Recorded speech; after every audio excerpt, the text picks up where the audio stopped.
y a ce cursus du BAMS. Tu as aussi fait ta formation avec ton maître dans le Kerala de manière très traditionnelle. Qu'est-ce que dans Ayurveda Datta est étudié en plus qui n'est pas étudié dans le BAMS classique de Jamnagar? Alors déjà, je vais parler plutôt de ce qui n'est pas dans Ayurveda Datta enseigné et qu'on trouve dans le BAMS. Dans le BAMS, on trouve tout un tas de mesures ou de spécificités, notamment en chirurgie, etc.,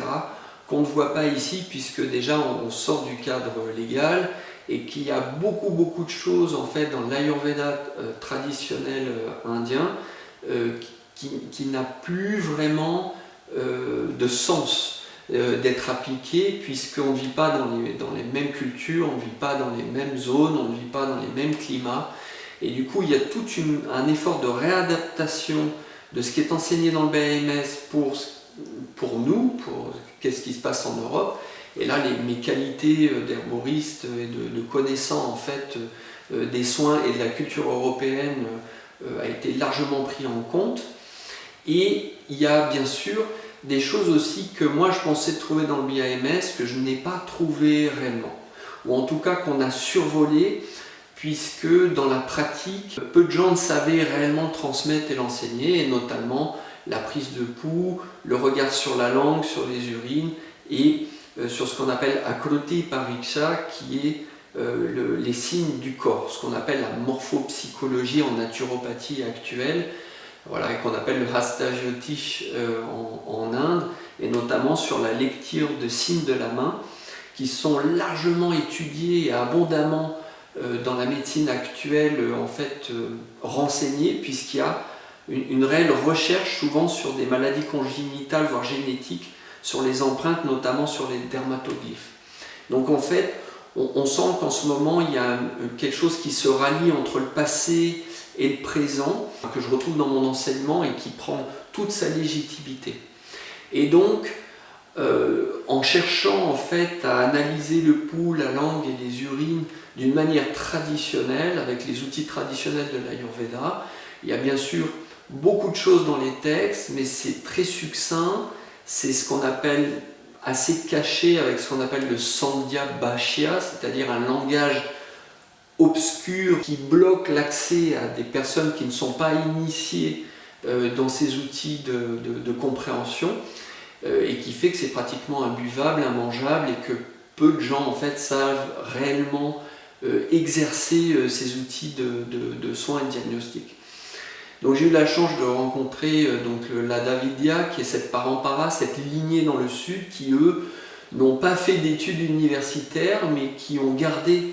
ce regard très pratique sur ces outils de diagnostic, et du coup que je transmets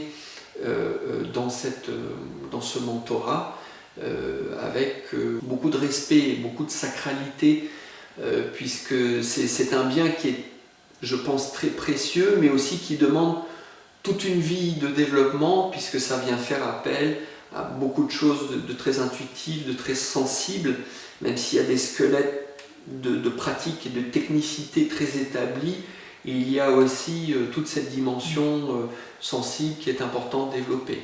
C'est pour ça qu'un mentorat de 4 ans, en fait, pour moi, est un minimum. Et d'ailleurs, je n'avais pas du tout percuté sur l'aspect légal que tu as mentionné au début. C'est vrai qu'à Jamnagar, tu as fait de la chirurgie, oui. Et là, en France, tu n'as pas le droit de faire des actes médicaux comme de la chirurgie. Il est évident que les progrès de la chirurgie moderne sont incomparables et insurpassables de ce qui se fait et ce qui se faisait dans les médecines traditionnelles. Il y a encore 2 techniques qui sont promues par l'OMS dans les universités indiennes, qui sont la ligature des hémorroïdes et des fistules anales,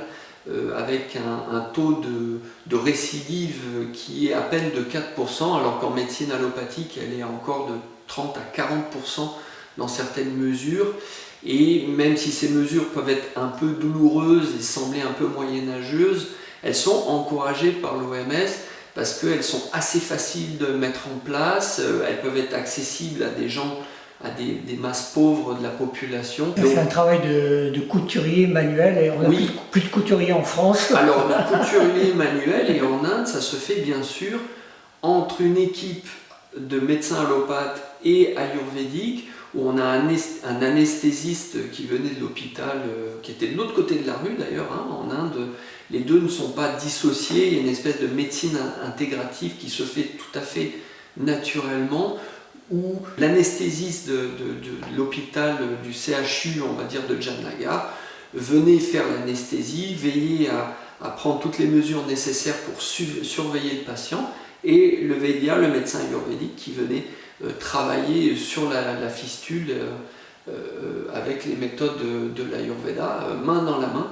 Et c'était très beau à voir, et là-bas c'est tout à fait naturel, et il n'y a pas de problème d'ego, ni d'un côté ni de l'autre. Voilà.